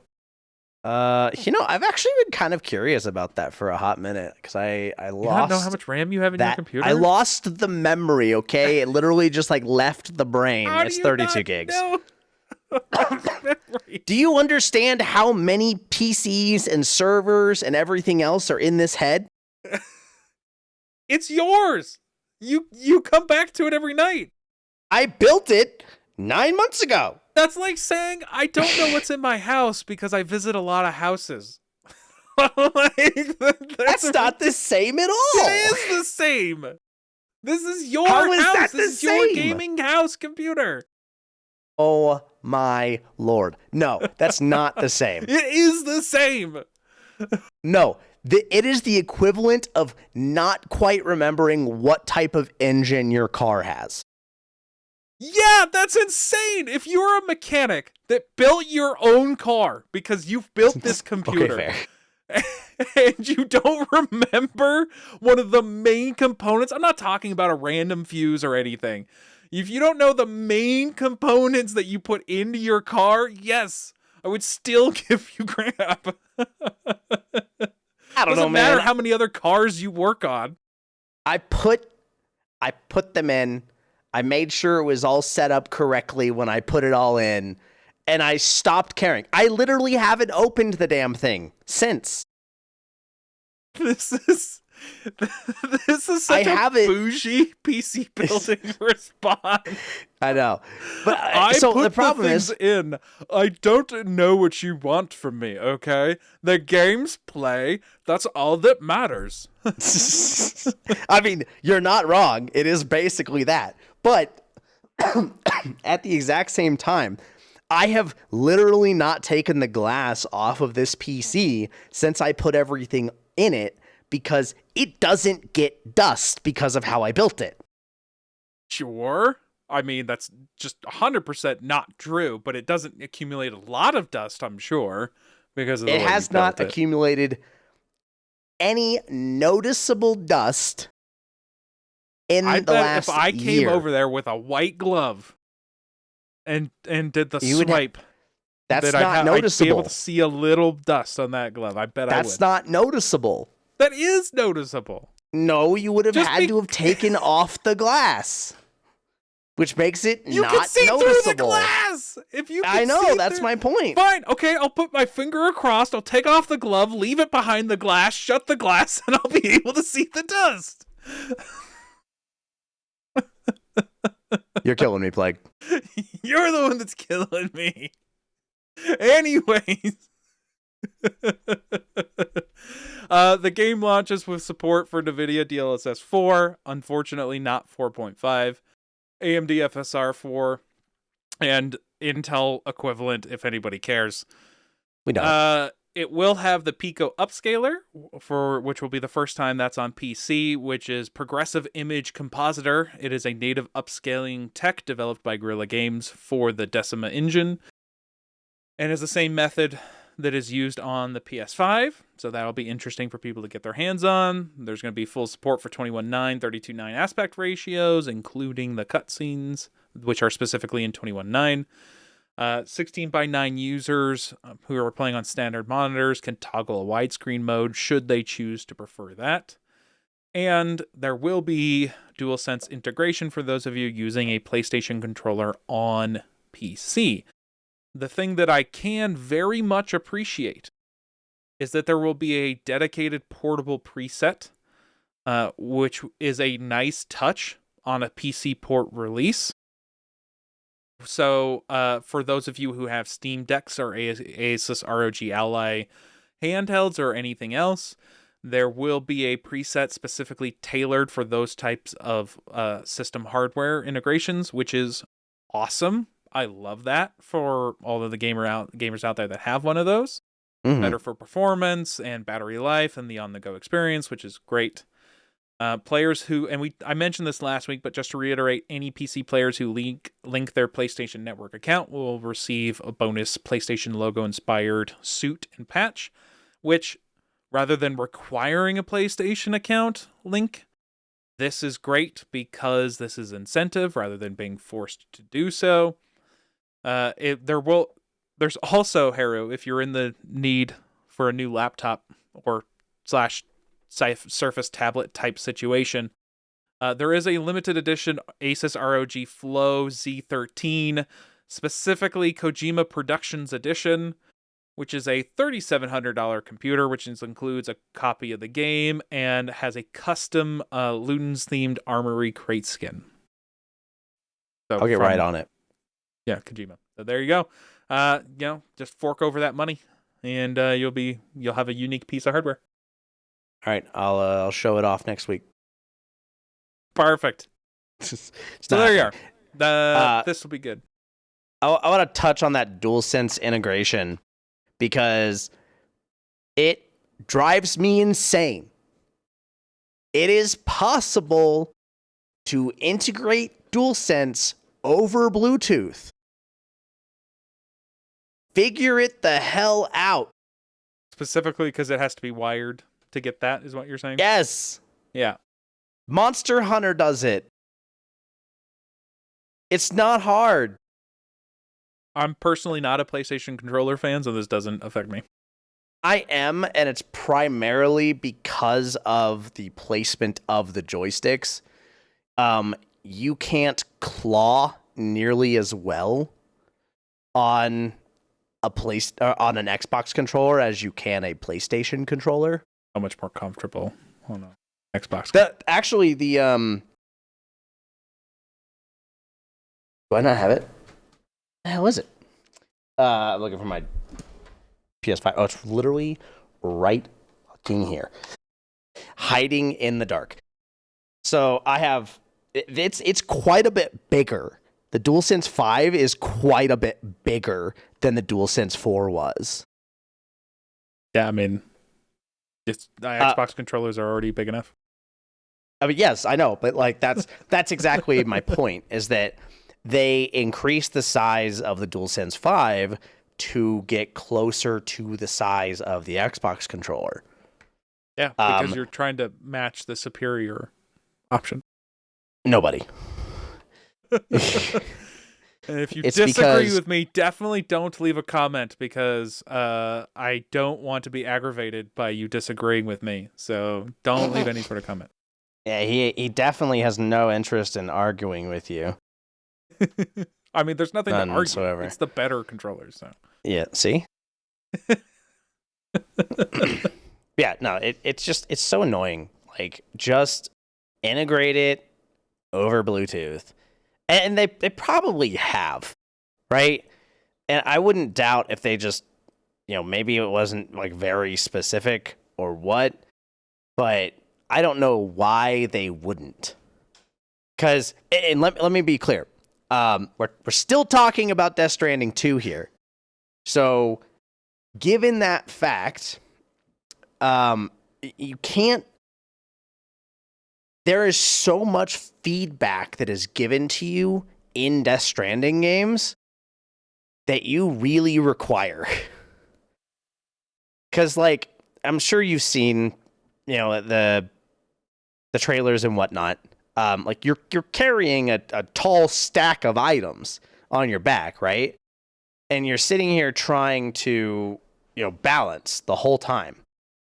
Well, as you're falling a specific direction, like if you're leaning too far to the left, right, you get that vibration feedback in the left side of your controller. Like it's huge. We'll see how it plays out when I get to play it. Fair. I think back then I did play it with a Xbox controller. See, so it's fine. At least you admit that you use the better option. Alrighty, that's all we have for in this segment, and we're gonna move on to Shop Class. All right, taking a look at Shop Class, where we're gonna check out some hardware/software options. Specifically today, AMD decided that any of those that have a handheld, which keep in mind we just talked about Death Stranding having a handheld PC preset, which is awesome, has decided that you've had enough updates. You don't need any more driver updates for your Ryzen Z1 Extreme APU. It's just, you've had enough. I mean, 2023 was like super long ago.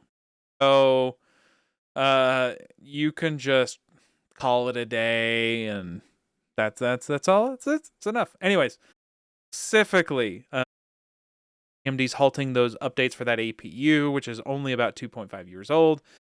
This specifically was sparked by a Lenovo Korea support response stating there are no more plans for updates for the original Legion Go. Owners of the original Asus ROG Ally are reportedly stuck on drivers from August of 2025. And this is a big bummer for people. The Z1 Extreme operates between 9 watts and 30 watts and has various validation requirements, and those drivers must be tested by OEMs, i.e. Asus, Lenovo, LG, those types of things. And it's unclear if those updates are specifically due to AMD, as much as I joke, or the OEMs not willing to do the work to configure for the hardware. So you're going to start seeing compatibility issues and various warnings, and a lot of the shift on focus has been to the Ryzen Z2 Extreme, which launched last year, which is just kind of a bummer all around, as I feel like hardware gets a decent support for a lot longer on a desktop than this. Yeah, generally, at least. So, bummer for people with those handhelds. I put this little blurb in here just because we're talking about AMD rather than putting it in a different segment. But Meta actually announced that they are investing $100 billion into AMD for various AI divisions and developments. And the deal will be a $60 billion to $100 billion 5-year period engagement with stock as they invest in purchasing up to 6 gigawatts of AI computing power. And that's roughly 10% of the company of stock. That's quite a bit. To be fair here, Meta did the exact same thing with NVIDIA. So, I mean, we talked about it a while back, but like it's just the same companies passing around money. It's not. There's no money being made. It's just money getting passed around. While they're passing around the money, the same story keeps being told here, because we talked about gamers losing support, and then money exchanged for AI development. Yeah, literally. So, just a quick little blurb there. Not much to go in here. Just sad and depressing. Let's move on to Civics and Sociology. All right, taking a look at some aspects of the gaming community, some of the institutions at work. We're circling back around to Discord, as they just can't necessarily be straightforward with what's happening, mainly because it's probably not a good thing and people don't want it. So on February 19th, shortly after recording, researchers found 53 megabytes of source code for Persona, which is Discord's primary verification partner, exposed on a public U.S. government-authorized server. The leak revealed that the software does far more than estimating age, as it performs 269 distinct verification checks, including matching selfies against global intelligent watch lists. So, the system also screens users against adverse media categories, including terrorism, espionage, money laundering, and human trafficking. Intelligence connections. The code contained modules for filing suspicious activity reports, SARs, directly to the U.S. Treasury, and intelligent codenames like Project Shadow. Discord's response was terminating its partnership with Persona, stating they are no longer an active vendor and were only used for short-term experimentation in the UK. Again, though, like, this keeps happening. You do age verification stuff. You have major data leaks. Oh no, we're only doing local stuff. Wait, what about this source code that checks against government databases? Like, what are we doing here, man? I mean, look, I'm not gonna say that people who are on watch lists aren't on them for good reason and should probably be watched, but that's why they're on the watch list. Except there's been plenty of people that have been mistakenly put on like the no-fly watch list because there's no government oversight for that. Yeah, don't I know it? And I doubt that isn't one of the lists that are being referenced here. There are 269 apparently different verification checks. I would not be shocked if the no-fly list wasn't one of them. I mean, yeah. I don't know, dude. It's just... It's asinine. At the end of the day, vet your vendors. Or do you not have a process for that? Yeah, it's a big old bummer. Yeah. So I've included this follow-up here, just because we're talking about age verification related stuff. So not directly related to Discord, but part of age verification things. Colorado is introducing a bill, SB 26-051, which is an operating system level system mandate that was introduced by Senator Matt Ball and Representative Amy Paschal. And the bill would require Windows, Linux, and Mac OS to include age verification during the initial device setup. So if you join it to a domain authenticated network and join it to a domain, do you just not have to do that anymore? I don't believe so. I believe that they're going to require the same types of verifications where you have to submit an ID or something else or the face scan or whatever to confirm that you are 18 plus. And the goal would be that anything after that is acceptable and doesn't need to do the same age check verification because it's being done on an operating system level, like overall kind of umbrella piece. That's stupid. Like, first off, it's stupid that you would ever implement it on an enterprise system. Like, that's already stupid. But also, like, do you think that my 6-year-old is gonna be the one who's setting up his PC? No. I don't know, man. It's gonna be me. What if you have to check in every few weeks to confirm you have the same ID? What if this is like a reoccurring check that you have to do? I'm moving to a different country. Well, you'll be able to find out if the bill passes, because if it passes starting January 1st, 2028, that would be applied to all new devices set up in Colorado. 2 years from now, I'll forget about this conversation by then. It depends on if it gets passed. It has to get passed. So it was in a hearing that took place yesterday. I did not see the follow-up for what happened in that hearing as of yet. But we'll see. Something that's happening and being introduced. Yay, Big Brother.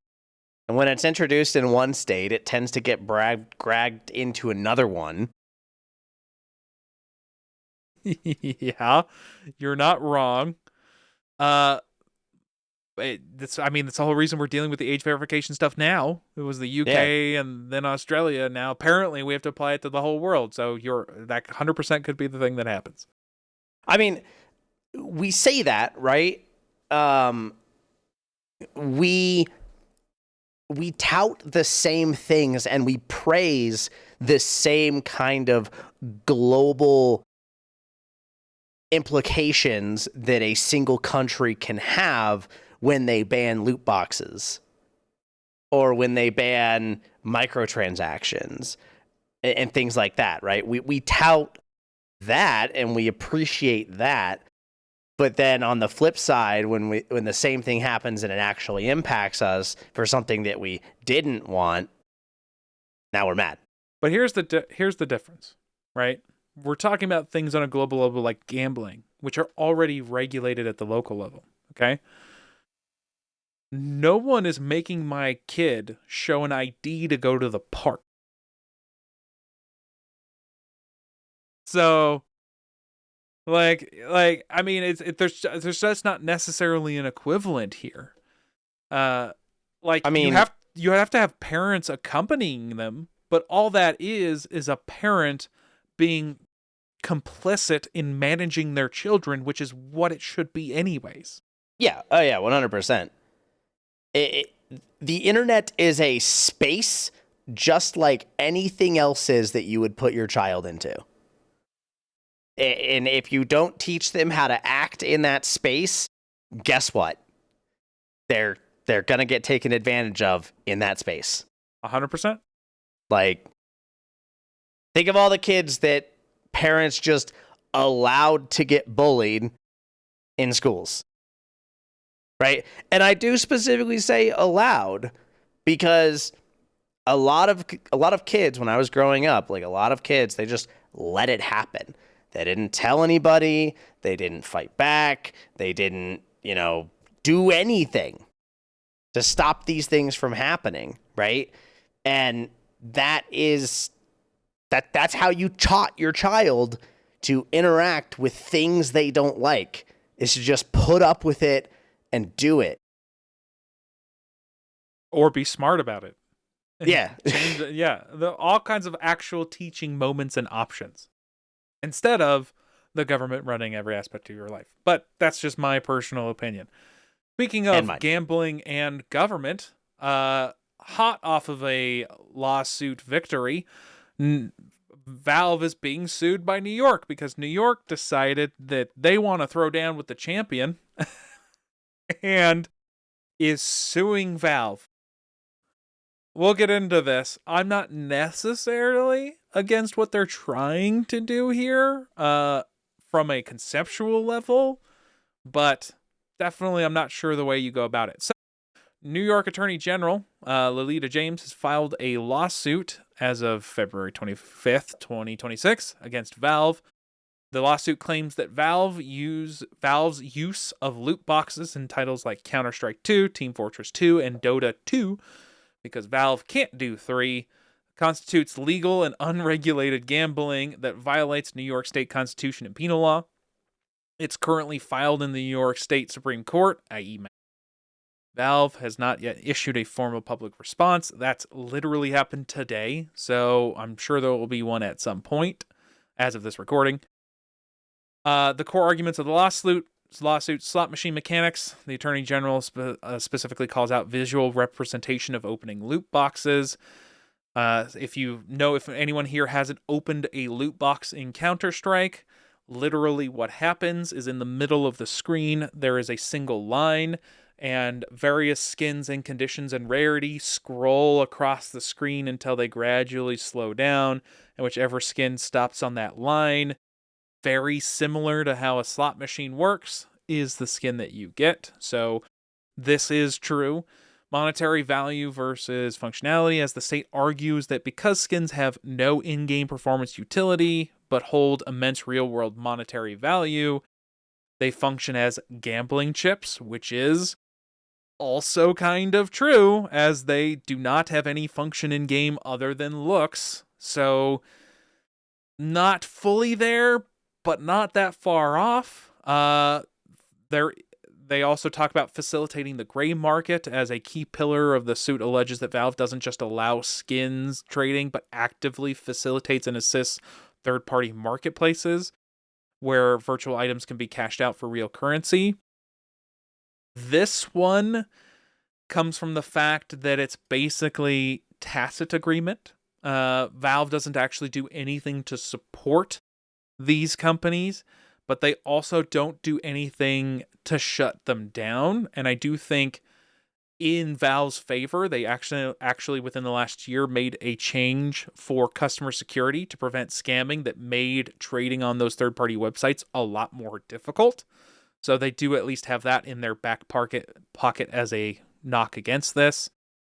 And then the suit alleges that they target minors, highlighting the fact that these games are popular with children and teenagers, claiming Valve has made billions by luring in young people to addictive gambling loops. I'm not sure the core audience for Counter-Strike is super young, as it's a game that is very old at this point. But I can't deny that there are a lot of young people that do play it.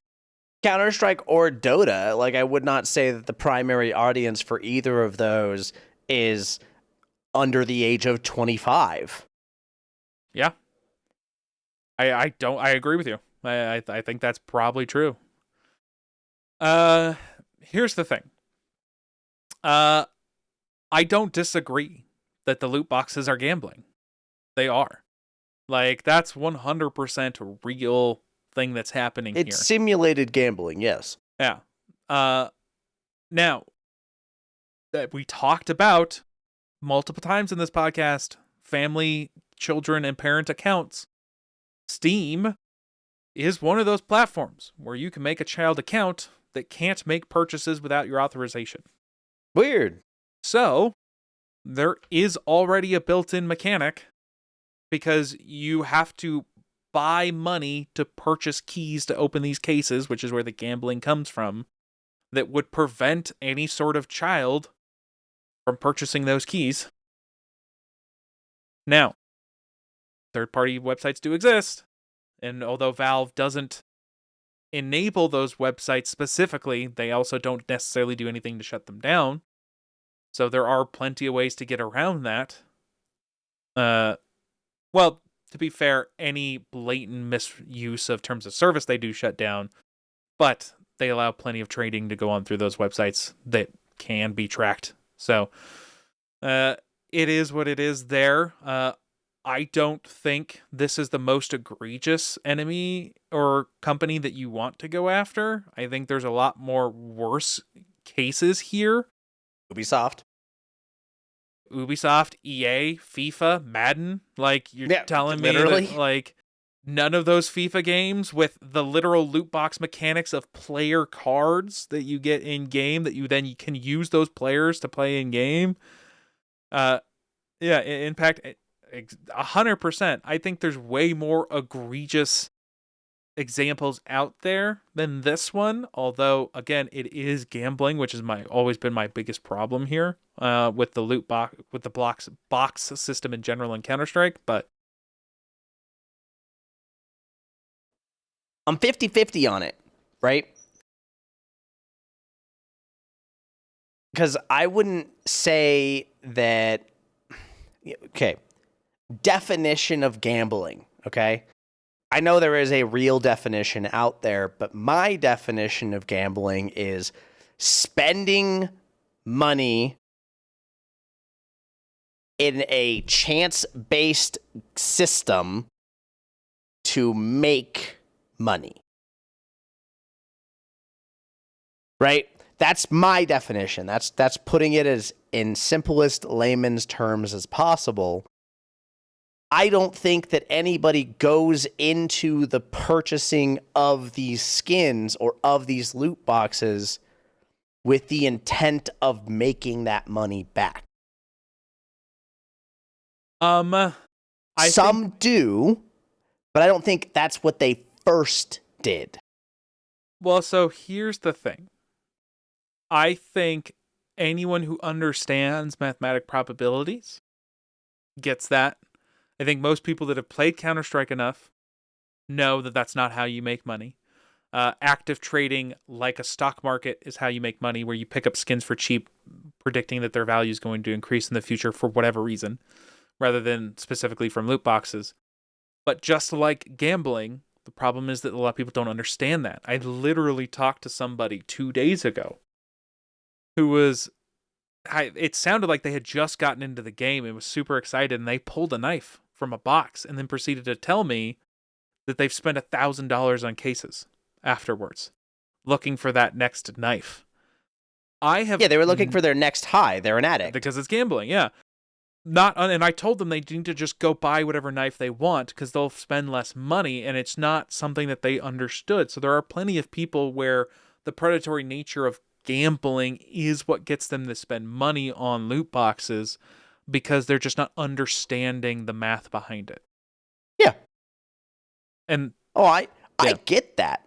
But my problem with this whole thing is that if this is what we want to go after, shut down Wizards of the Coast entirely. Shut down Pokemon. Yeah. I was getting there. Shut down Yu-Gi-Oh. Shut down Hearthstone. Shut down Riot's brand new TCG system. Because, look, at the end of the day, if we want to call loot boxes that just because they have real-world value, gambling, then what are we going to call the booster packs from all of these freaking TCGs? And I would actually argue, specifically things like FIFA, where you get in-game players, is worse than the non-game functional skins. Yeah. Because there's an incentive to spend the money to gamble to get the better gameplay character. Well, and even TCGs, they're the same, right? Not every card is incredibly valuable, but even just a normal quality pull of a card that doesn't have a lot of prints that is used in competitive play, that's going to go for money. And oftentimes it will go for more money than the booster pack itself. I think the least egregious is the Pokemon version, because most of the things that are rare are holographic or art or specific art versions of a card that you can already get on the cheap, right? So you're basically getting a skin, right? Like, you're not getting necessarily the gameplay value. You're getting a unique version. But I think the reality of the situation, because like what you were saying, I'm implying what you believe the definition of gambling is, so correct me if I'm wrong. But you mentioned that person who got the knife, super excited, spent another $1,000. Okay, Mm-hmm. So my implied understanding of your definition of gambling is anything that happens to hit that hormone in your body or in your brain, the thing that I can't think of right now, that gives you that high. Yeah, thank you. Going for. Yeah, I mean, my definition of gambling would be a chance-based wager that is heavily against the person spending the money in terms of retaining or gaining value. Okay. Or not even heavily against, just against, right? Where the person spending the money has less than a 50% chance of making their money back, which includes roulette. Because of the green section, the house has the advantage. So anything where the player, i.e. spender, has less than a 50% chance of making their money back or gaining. Fair. So the official Oxford definition of gambling is the activity of playing games of chance for money or of betting on the outcome of future events, such as the results of races or games. Okay, so... Which betting on future events is definitely way less than a 50% chance of getting your money back. True. But if that's the case, right, playing games of chance for money, that it's that portion, it's for money. It's not spending money for entertainment, right? It is playing for money. So you have to be doing it with the intention of trying to make money for it to be considered gambling.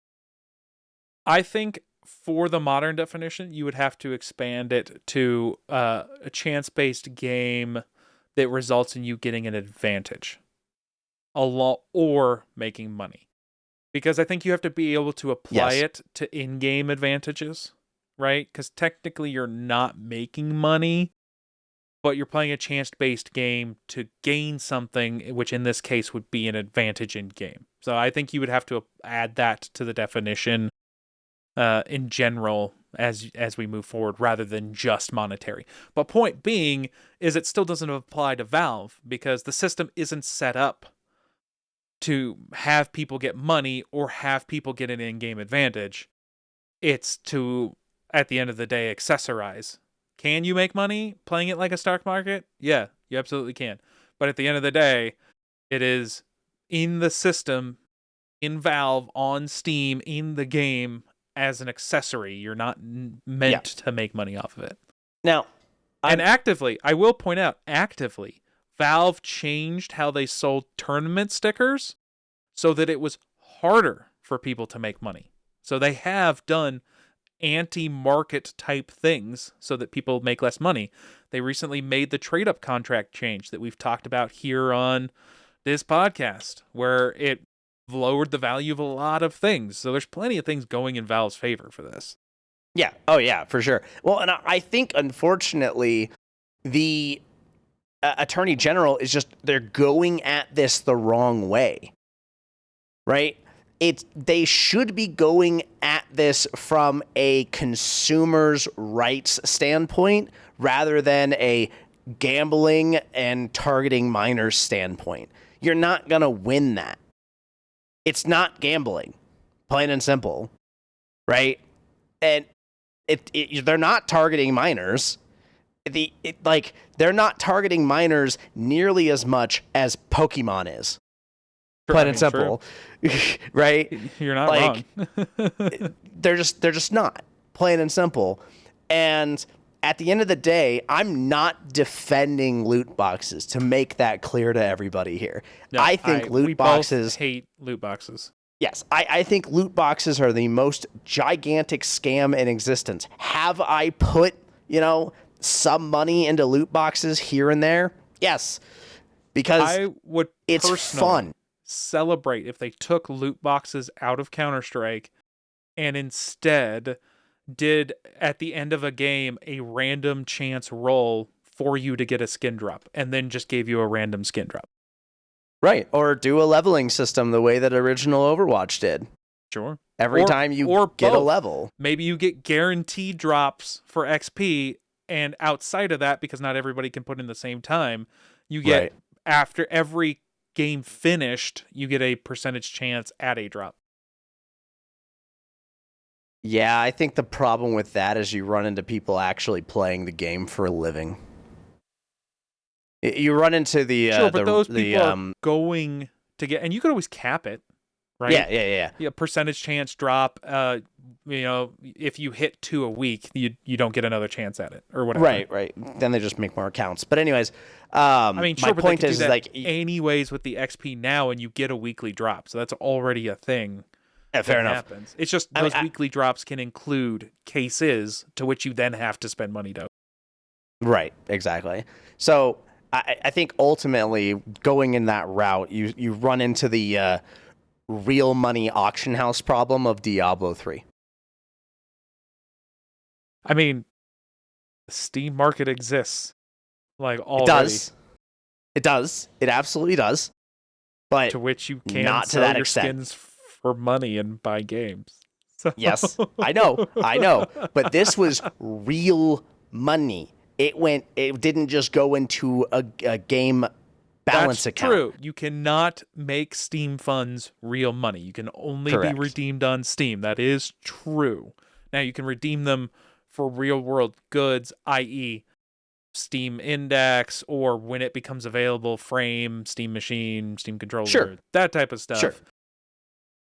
Or games, but only anything that's sold basically on Steam. You can't change that value to anything else. Right, exactly. So, yeah, I mean, at the end of the day, I think the Attorney General is going at this the wrong way. They're trying to frame this around gambling and targeting minors, and I really think they need to frame this around predatory mechanics. I think that's fine, yeah. And not be against predatory to minors. It's predatory to psychology.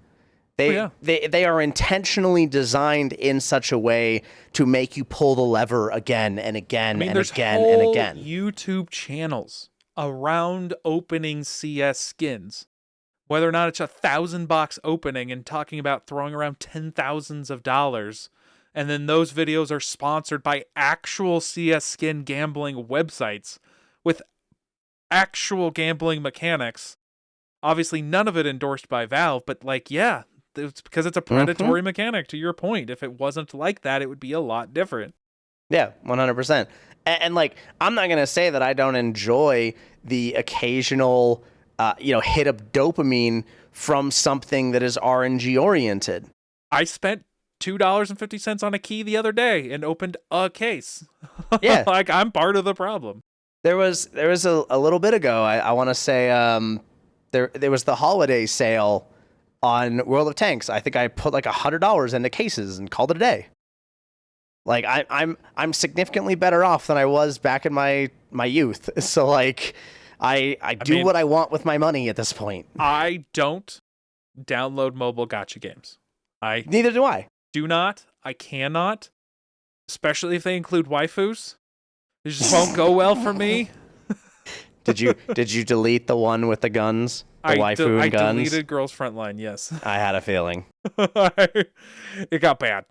I bet. I bet it did, man. You're that type, unfortunately. Yeah.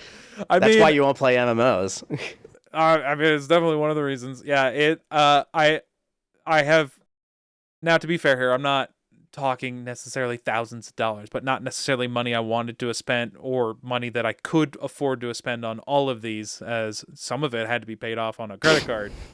So it's not the best, but I'm also not talking thousands. But it tends to come up. I mean, I spent in a short period of time a couple $100 on Overwatch cases for sure.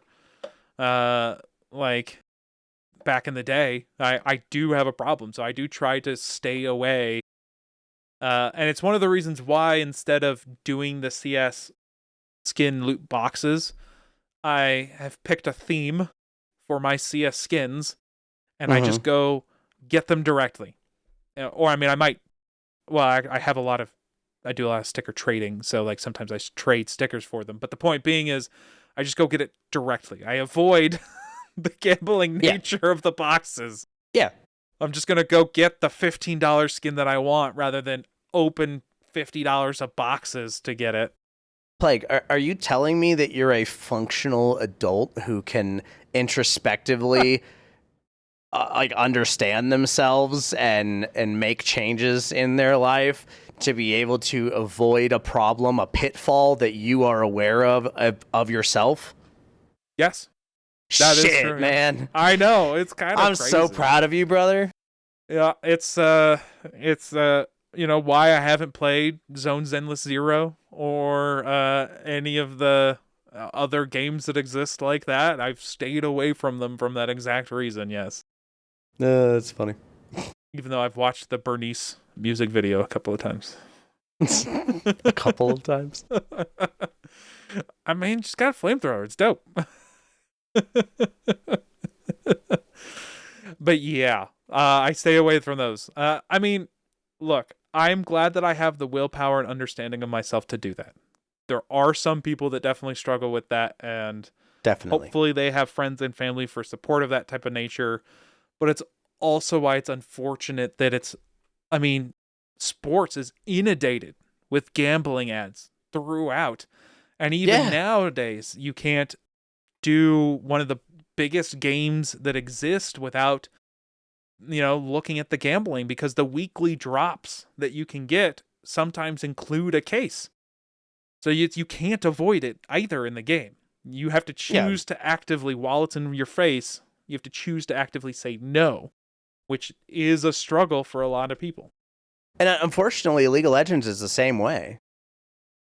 As you level up, as you get S ratings on champions I think it's a daily basis, you get a case, and to open those cases you need keys. And how do you get keys? You have to buy them.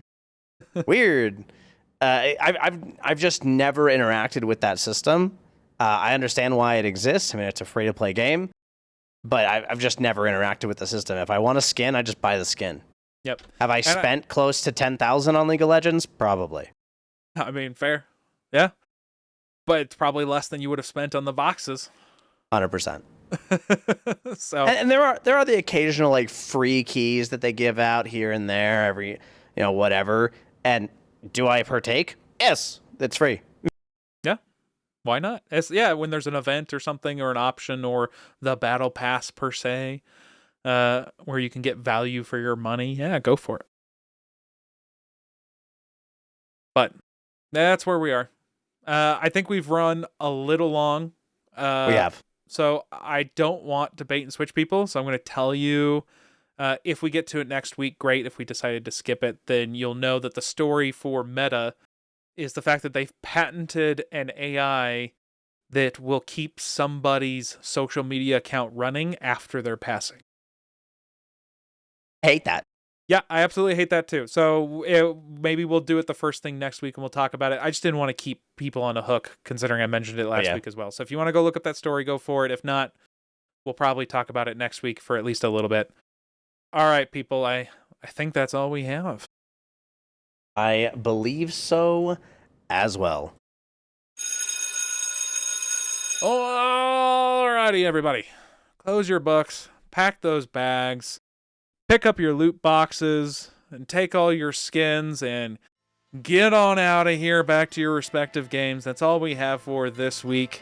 We hope you enjoy your time off. And if you need gambling help, there's plenty of addiction lines out there. So please do give those a call. Reach out to friends and family. Anything that you may need for support. We look forward to your participation next time. See ya.